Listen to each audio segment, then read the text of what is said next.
बंटी जी, ये बताइएगा, आप क्या समझते हैं, मतलब आप वहाँ के नागरिक हैं, आपको क्या लगता है कि वहाँ पर मुसलमानों को राइट्स हैं?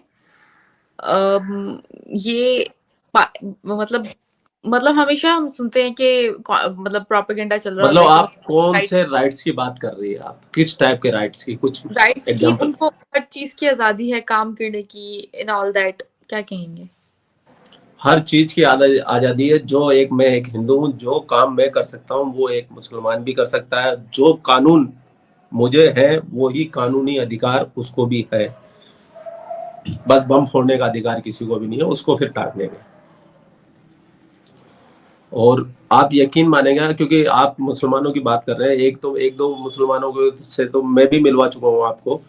तो आप यकीन नहीं मानेंगे, यहाँ पे जो मुसलमान कौम है, जो माइनॉरिटी है, वो छुट्टा सांड नहीं घूमता रोडों पे। ऐसे आराम से रहते हैं, कोई दिक्कत नहीं है, सब मजे के अंदर रहते हैं। और आपको कितने वीडियो में आपको दिखा सकता हूँ जो हिंदुस्तानी मुसलमानों ने पाकिस्तानियों के लिए बनाए हैं कि हम यहाँ ठीक है भाई, पाकिस्तानी हो, तुम अपने रोटी का इंतजाम करो, हमारी चिंता मत करो। और आप एक चीज और आप अपने दिमाग में बिठा लीजिए, आज पाकिस्तान में जितने मुसलमान रहते हैं उससे ज्यादा मुसलमान हिंदुस्तान में रहते हैं। अगर इनको यहाँ प्रॉब्लम आ रही होती तो इतनी शांति से रह लेते ये?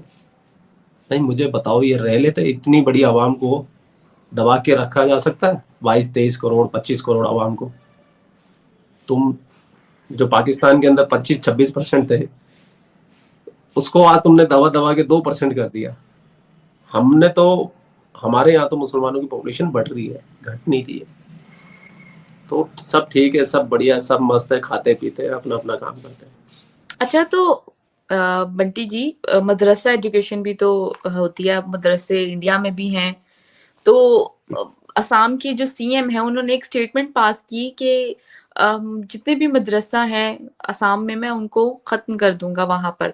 तो आप इस बारे में क्या कहना चाहेंगे कि अगर मुसलमानों को राइट्स हैं तो मदरसा की क्यों बंद करने का जो है वो आपको क्या इस तरह होता के है कि आप है ना, प्रोग्राम? देखो, आधी खबर पहुंचती है, आधी खबर ये आपको पूरी खबर ही नहीं पता होती। देखो, हिंदुस्तान के अंदर जो भी मदरसे चलाए जाते हैं ना, वो उसमें मोस्टली काफी सारे, मतलब लगभग सारे ही गवर्नमेंट फंड से चलाए जाते हैं। जबकि जो गवर्नमेंट फंड होता है, पब्लिक के खून पसीने की कमाई होती है।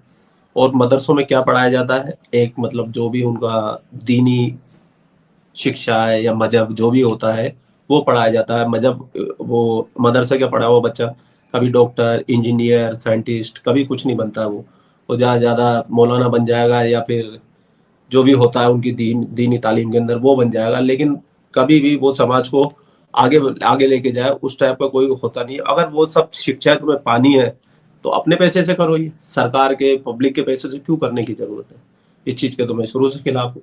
किसी भी पुजारी को पैसा नहीं जाता, किसी भी मंदिर में पैसा नहीं जाता, किसी भी चर्च में पैसा नहीं जाता, किसी गुरुद्वारे में पैसा नहीं जाता गवर्नमेंट का। सिर्फ मदरसों में जाता है, मस्जिदों में जाता है। क्यों जाता है भाई?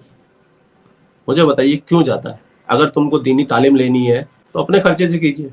पब्लिक के पैसे से, जो पब्लिक अपना खून पसीने का टैक्स गवर्नमेंट को देती है, उस पैसे से मदरसे चलते हैं, मस्जिदें चलती है, तो वो तो गलत है ना। आप मुझे बताइए कि अगर उन्होंने अगर ये स्टेप उठाया है तो मुझे लगता है बहुत अच्छा उठाया उन्होंने। बाकी सारी सरकारों को भी ये करना चाहिए। अगर किसी को मदरसे दीनी तालीम चाहिए तो अपने खर्चे से करो। तो बंटी जी, अगर उनको राइट्स हैं तो अपने खर्चे खर्चे या फिर ये मतलब एजुकेशन, यानी कि अगर गवर्नमेंट के इदारे हैं तो वो ऑब्वियसली गवर्नमेंट ही फंड करेंगी। लेकिन अगर उनको हटा दिया जाएगा, मतलब एक मदरसा ही बंद कर हटा दिया नहीं जाए। रहे, उनको हटा नहीं रहे। ये गलत फहमी फैलाई जा रही है पाकिस्तानियों की तरफ से, पाकिस्तानी यूट्यूबर्स की तरफ से। हटा नहीं रहे, उनको कह रहे हैं कि जो फंडिंग वगैरह है, जो गवर्नमेंट से फंडिंग जाती है, वो बंद कर दी जाएगी। अगर आपको अपने मदरसे कंटिन्यू रखने हैं तो आप अपने खर्चे से कीजिए।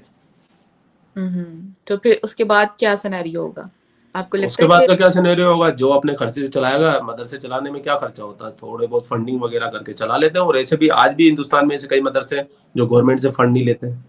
मैंने एक रिपोर्ट देखी थी, यूपी के अंदर कम से कम काफी अच्छे अच्छे से मदरसे हैं।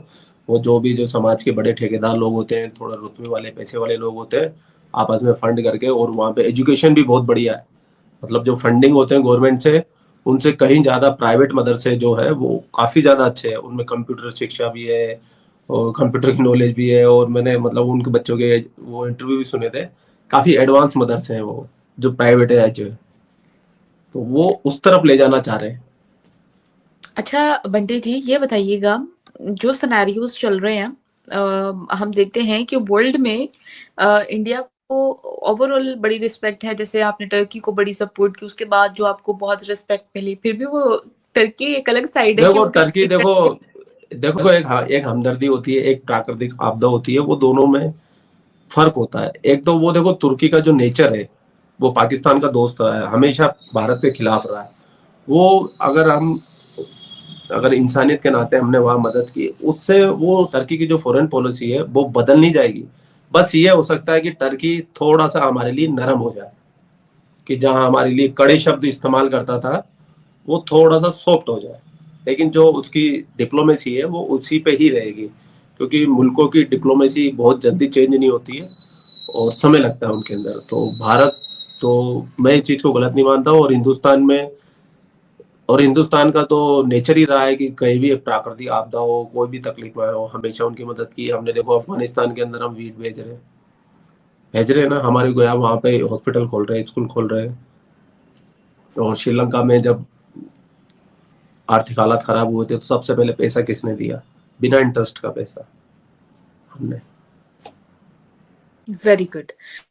अच्छा बंटी जी, ये बताइएगा कि एक खबर सामने आती है कि यूएस की जो एयरफोर्स है वहां पर एक इंडियन अमेरिकन है, रावी चौधरी, जिनको वहां पर सेक्रेटरी डिक्लेयर किया गया है। असिस्टेंट सेक्रेटरी जो है वो डिक्लेयर किया गया है, पहले इंडियन अमेरिकन है। रावी चौधरी जिनका नाम है। आप इस बारे में क्या कहना चाहेंगे कि बड़े बड़े पद, यानी कि बड़ी बड़ी पोस्ट पे हम हमेशा इंडियन को क्यों देखते हैं? इसके पीछे क्या रीजन है भाई? आखिर क्या राज है? क्या आप लोग ऊंची ऊंची जगहों पे जाके बैठ जाते हैं भाई? क्या बात है भाई? उसके पीछे तो सिर्फ ये है कि हमारी संस्कृति, हमारा कल्चर और हमारे संस्कार, ये हमारे को सर्वश्रेष्ठ जगह पे ले जाते हैं।